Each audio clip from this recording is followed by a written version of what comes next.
গরম তেলে পেঁয়াজ দিয়ে ভাজতে থাকো ভাজতে থাকো ভাজতে থাকো ভাজতে ভাজতে ব্রাউন করো, তারপরে মাংস দিতে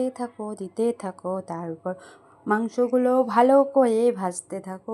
থাকো, তাতে পরিমাণ মতো লবণ দিয়ে আবার নাড়তে থাকো।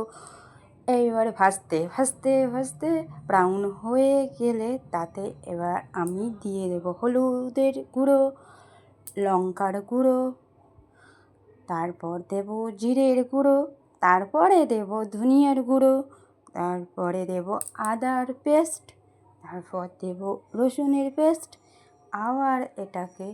নাড়তে থাকো ভাজতে থাকো কষতে থাকো,